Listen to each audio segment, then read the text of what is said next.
Welcome to Compact Warfare from CompactHistories.com, the show where we explore key moments from the history of conflict, from ancient battlefields to modern warfare. Before we start, a quick announcement. A brand new podcast is joining the Compact Histories family. It's called Compact Science, and it brings you clear, straightforward explanations of science-related topics, all in the same short, bite-sized format. Look out for Compact Science wherever you get your podcasts, and on CompactHistories.com, launching in the next few weeks.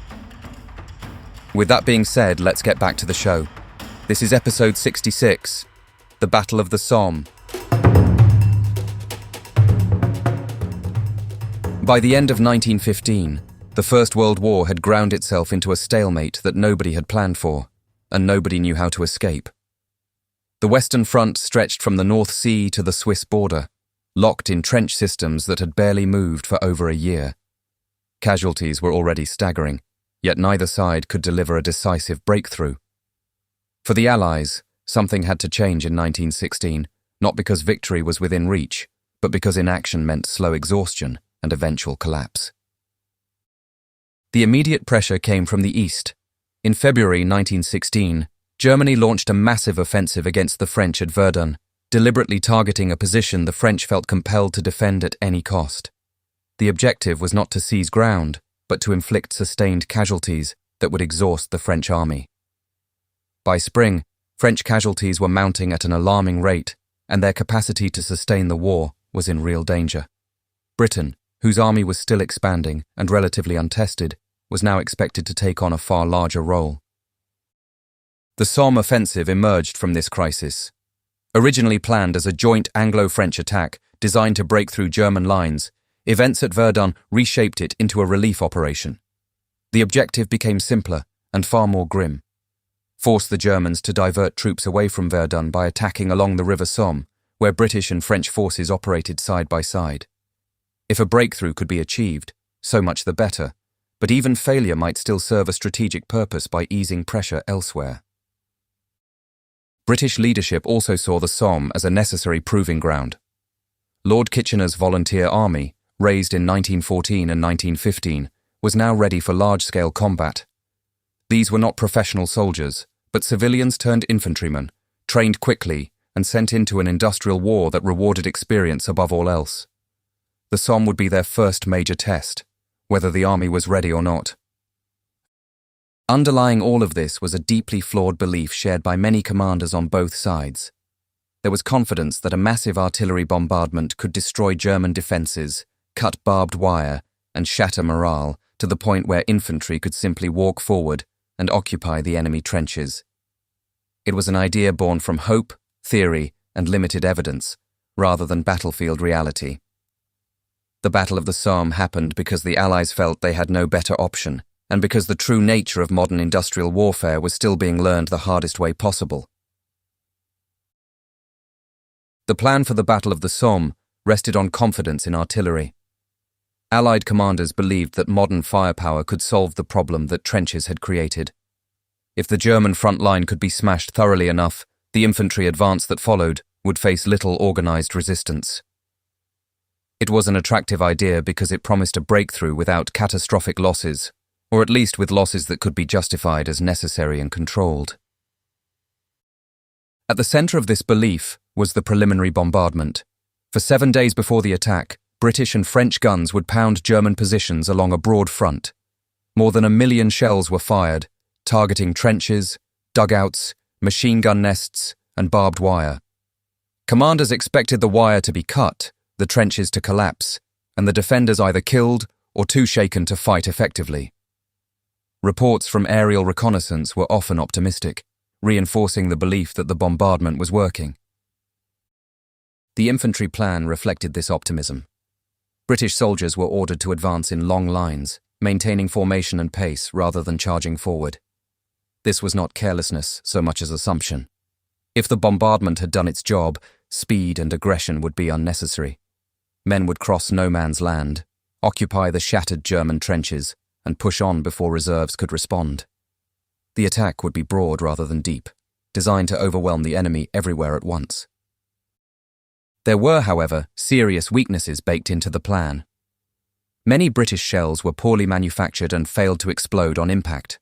Others were the wrong type for cutting wire or destroying reinforced concrete dugouts. German defences were also far stronger than Allied intelligence appreciated.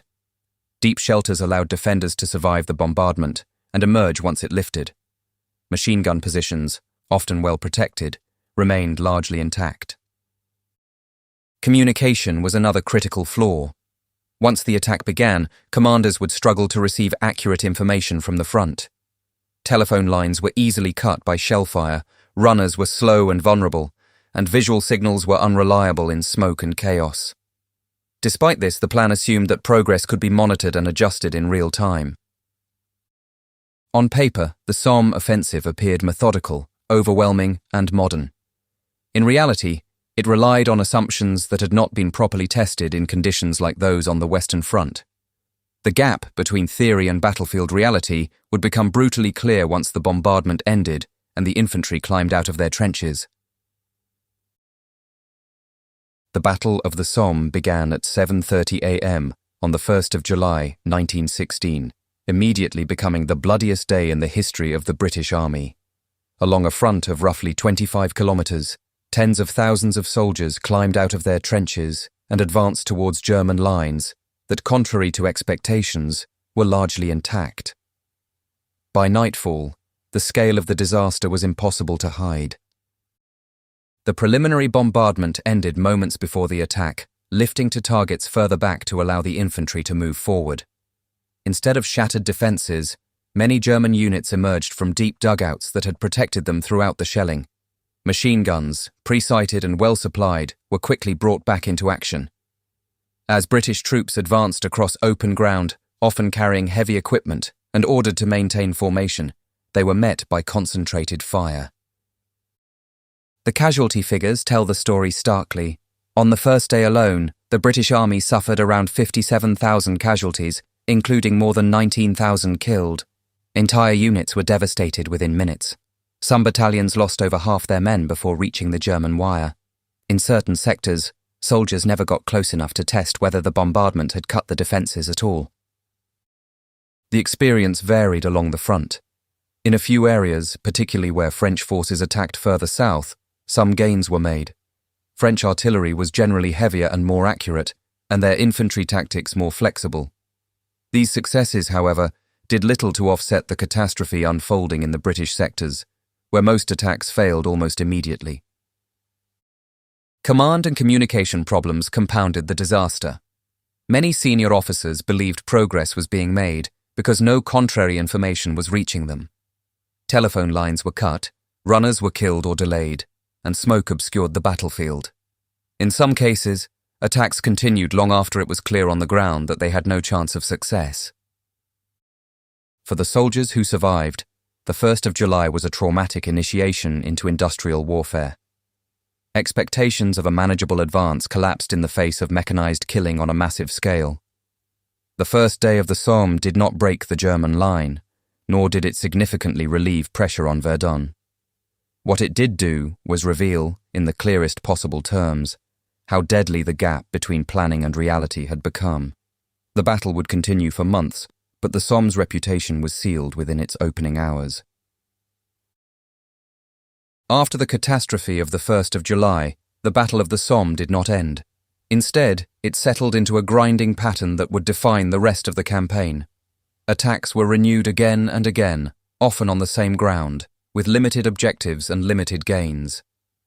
Villages, woods, and ridgelines were fought over repeatedly, changing hands at enormous cost. Progress was measured in yards, not miles, and rarely held without further fighting. Life in the trenches during the Somme was brutal even by First World War standards. Constant shellfire collapsed trench walls, buried men alive, and destroyed any sense of safety. Mud was everywhere, filling trenches, weighing down equipment, and making movement exhausting. In wet conditions, soldiers stood for hours in waterlogged positions, leading to trench foot and infections.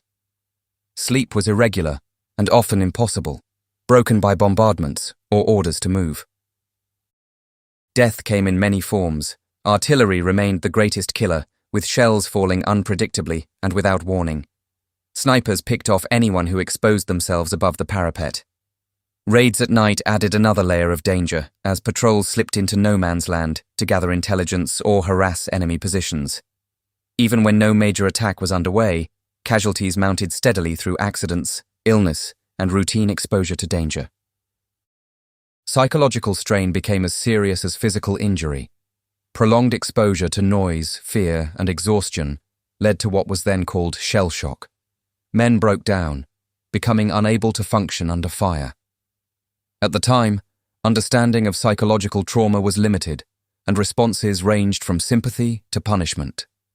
The Somme played a major role in forcing armies to confront the mental toll of modern warfare, even if solutions remained crude. Despite months of fighting, the strategic situation barely shifted. German defences adapted quickly, building new trench lines and reinforcing key positions. Each attack prompted a counterattack, restoring the familiar pattern of stalemate. For soldiers on the ground, the Somme became a battle without a clear beginning or end, just an endless cycle of preparation, attack, and survival. By late summer and early autumn, it was clear that victory would not come through a single decisive blow. The Somme instead became a test of endurance, both for armies and for the societies supporting them. The human cost continued to rise, while the front line crept forward almost imperceptibly, locked in a struggle where survival itself became the primary objective. As the Battle of the Somme dragged on, it became a testing ground for new technologies intended to break the deadlock of trench warfare. Commanders recognized that traditional infantry assaults were failing, yet alternatives were limited. Innovation was driven by necessity, but new weapons arrived before doctrine, training, or coordination had fully caught up. The most famous of these innovations was the tank. In September 1916, British forces deployed tanks for the first time in battle during the attack at Flers-Courcelette. These early machines were slow, mechanically unreliable, and often broke down before reaching the front line. When they did appear, however, they had a powerful psychological effect. Tanks could cross trenches, crush barbed wire, and provide mobile fire support, briefly disrupting German defences that had grown accustomed to predictable infantry advances. Artillery also continued to evolve. Counter-battery fire, aimed at destroying enemy guns rather than just frontline positions, became more systematic. The creeping barrage, where artillery fire moved forward in timed stages ahead of advancing infantry, was refined to provide better protection. These methods showed promise, but success depended on precise timing and communication, which remained difficult under combat conditions. Despite these developments, many fundamental problems remained unresolved. Tanks were too few in number to achieve decisive breakthroughs, and their limitations often turned initial gains into isolated advances vulnerable to counterattack. Artillery, while devastating, still struggled to destroy deep dugouts and well-constructed machine gun positions. Infantry units, exhausted and under strength, were frequently asked to attack before they had recovered from previous losses. The German army also adapted. Defences became more flexible, with forward positions lightly held and stronger forces positioned further back to counterattack once an assault stalled. This elastic defence reduced the effectiveness of prolonged bombardments and made breakthroughs even harder to exploit. Every innovation on one side prompted a response on the other, reinforcing the cycle of stalemate. The Somme demonstrated that technology alone could not solve the problems of industrial warfare. New weapons offered glimpses of change, but failed to deliver immediate transformation. The battle became a lesson in adaptation rather than revolution, showing that success required not just better tools, but new ways of thinking about how wars were fought. When the Battle of the Somme finally ended in November 1916, the gains on the map were modest. The Allied advance had pushed the front line forward by a few miles at enormous cost. Casualty figures on both sides ran into the hundreds of thousands, with little sense of a clear victory. Yet judging the Somme purely by territory misses its longer-term significance. One undeniable change was the balance of pressure on the Western Front. The German army suffered severe losses and was forced onto the defensive for much of 1917. The battle also succeeded, at least partially, in relieving pressure on Verdun by tying down German reserves.